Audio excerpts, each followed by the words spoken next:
학생과 학부모님 여러분 안녕하십니까? 작년에 이어 올해도 모의 면접 콘텐츠의 오프닝과 클로징을 맡게 된 메이저 리서치 솔루션 운영팀 이수미 팀장입니다. 2024학년도부터 대입 자기소개서 전면 폐지가 예고된 상황 속 다수의 대학들이 한 발 앞서 학생부 종합전형에서 자기소개서를 활용하지 않고 있습니다. 자기소개서가 없는 상황에서 대학과 입학사정관에게 다른 지원자들과는 대비되는 나만의 컨셉을 확실히 어필할 수 있는 방법은 면접뿐이기에 여러분들께서는 이 면접이라는 기회를 어떻게 활용해야 할지 보다 깊이 고민하셔야만 합니다. 수많은 지원자들 사이에서 눈에 띄는 면접자로 돋보이기 위해서는 어떻게 해야 할까요? 좋은 면접과 나쁜 면접의 차이점은 무엇일까요? 여러분들께서 갖고 계신 면접에 대한 모든 궁금증을 풀어드리기 위해 저희 메이저 리서치가 기획한 계열별 학과별 모의 면접 콘텐츠를 소개해드리고자 합니다. 2023학년도 메이저 리서치 모의 면접 콘텐츠는 다음과 같이 인문계열 4편, 자연계열 4편, 의학계열 3편, 총 11편으로 구성되어 있습니다. 모든 콘텐츠의 면접관 역할은 메이저 리서치 디렉터가 담당하며 면접자 역할은 이전 입시를 메이저 리서치와 함께 준비했던 일반 대학생들이 담당합니다. 오늘부터 순차적으로 11개의 모의 면접 콘텐츠가 석소장이 입시생각 유튜브 채널에 게시될 예정이니 면접을 준비하고 있는 고등학교 3학년 학생 및 N수생 여러분들은 잘 참고하시기 바랍니다. 5급 공무원을 꿈꾸는 학생의 중앙대학교 공공인재학부 모의 면접 지금 시작합니다.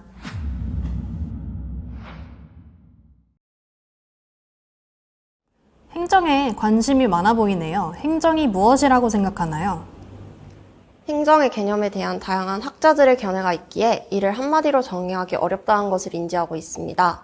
그렇지만 제가 생각하기에 행정이란 무엇인지 정부가 주체가 되는 공행정으로 범위를 한정하여 말씀드리자면 행정이란 실생활에서 국민들의 문제를 해결하기 위한 창의적 대안을 찾아내는 절차라고 생각합니다. 고등학교 2학년 때 적극 행정 사례에 대해 탐구한 적이 있는데 행정안전부에서 정부 자체 시스템에 안주하지 않고 카드사와 협업하여 단기간에 전 국민에게 긴급 재난지원금을 제급할 수 있었다는 것이 가장 큰 기억에 남았고, 따라서 행정이란 목표 달성과 효과적인 수행이라는 목적을 가진 협동행위라고 정의하고 싶습니다. 공행정 이야기가 나와서 그런데 사행정은 무엇이며 이 둘을 비교해 볼까요? 사행정은 사적 이익을 추구하는 행정으로 경영과 같은 개념입니다. 공행정과 사행정은 원하는 바를 달성하기 위해 효율적으로 자원을 운용하고 합리적인 기준에 따라 최선의 선택을 하는 의사결정 과정이라는 점에서 동일합니다.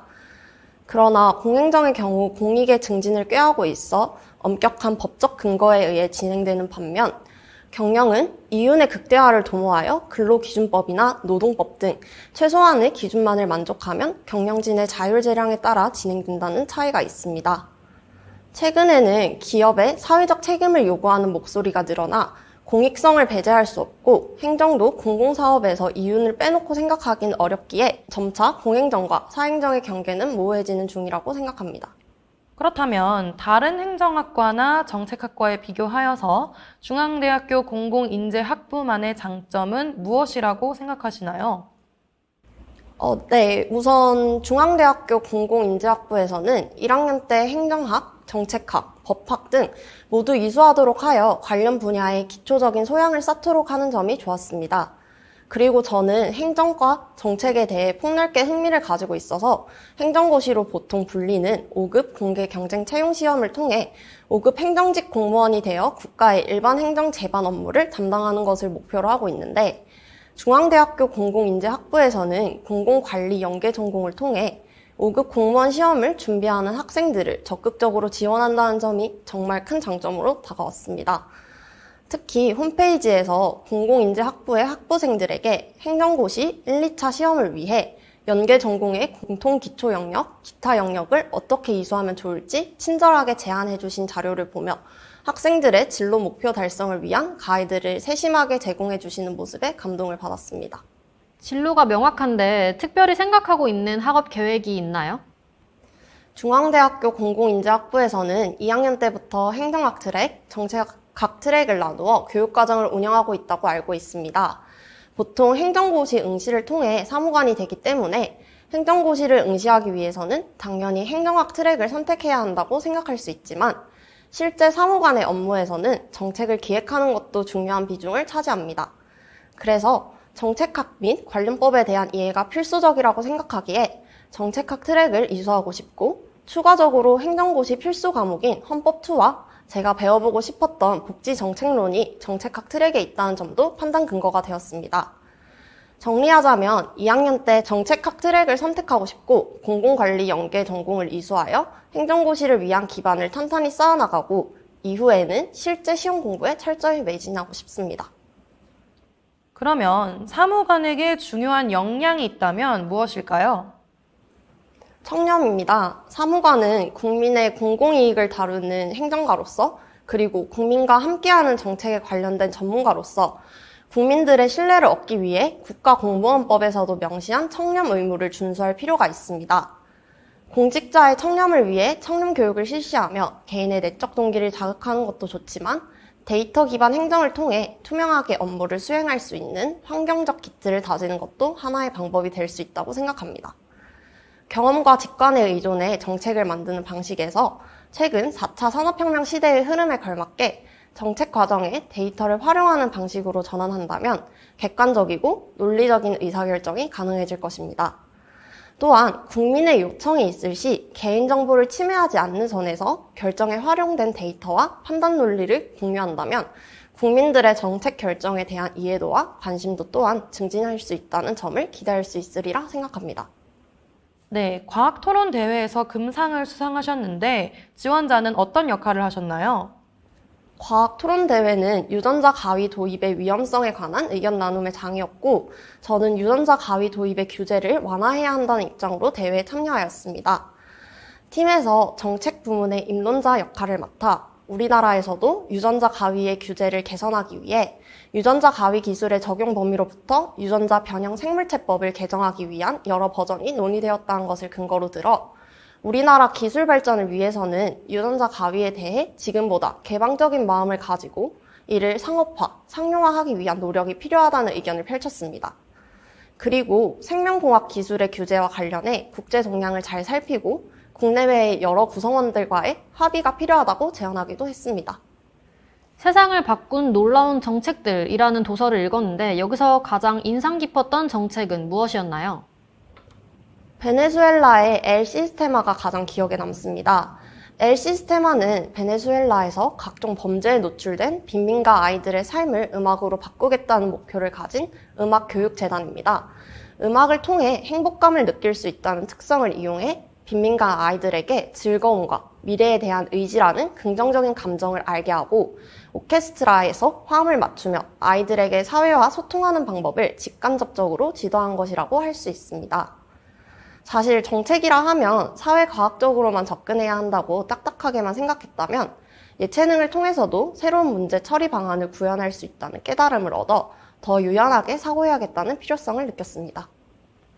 학생회에서 본인 주도하에 교사 학생 대토론회 장을 여러 번 개최했다고 하는데 어떤 활동이 가장 인상 깊었나요? 네, 가장 인상 깊었던 경험은 외투 속 동복 자켓 착용에 대해 논의한 것입니다. 학생들은 불편한데 자켓을 입고 싶지 않다는 의견을 고수했고, 선생님들께서는 학생들이 동복 자켓을 입지 않고 춘추복에다 개인 외투를 입고 다닐 경우 교복 착용 규칙이 점차 무너질 것을 우려하셨습니다. 처음에는 의견차가 좁혀지지 않는 듯 했으나 제가 두 입장에 대한 이해를 바탕으로 등교시에는 동복 자켓을 착용하도록 하는 규칙을 유지해 교복 착용의 정통성을 잃지 않되, 교실에서는 학생들이 공부를 해야 되는데 어깨와 팔이 불편할 시 공부에 방해가 된다는 근거로 외투 착용을 허용하는 것이 어떻냐고 제안한 것이 최종 결론으로 채택되었습니다. 뿌듯한 마음도 컸지만 특히 저의 목표인 5급 행정직 공무원이 중간 관리자라는 특성과 연계하여 각 주체의 입장과 이해관계에 공감하고 이를 연결하고 조율하는 의사소통 능력이 중요하다는 깨달음을 얻을 수 있었습니다. 마지막으로 하고 싶은 말이 있나요? 제가 중앙대학교 공공인재학부에서 5급 공개경쟁 채용시험을 착실히 준비하여 합격할 가능성이 높은 사람이라고 생각하고, 이렇게 생각하는 이유를 면접관님들께 어필하고 싶습니다. 저는 난관에 봉착했다고 느꼈을 때 스스로 충분히 생각해 본 후 주변을 살펴보며 어깨너머로 배우기도 하고 직접 자문을 구하기도 하며 융통성 있게 이를 극복하기 위해 노력합니다. 한 가지 사례로는 저는 고등학교 1학년 때 갑자기 수학 과목에 어려움을 느껴 노력했음에도 1학기 때 4등급을 받았습니다.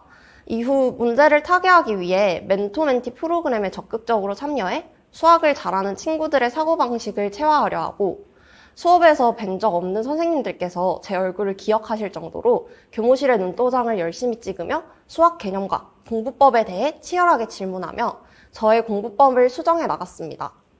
그 결과 3학년 때는 내내 모든 수학 과목에서 1등급을 거머쥘 수 있었고 질문을 하던 입장에서 질문을 받는 입장이 되어 행복하고 뿌듯했던 경험이 있습니다.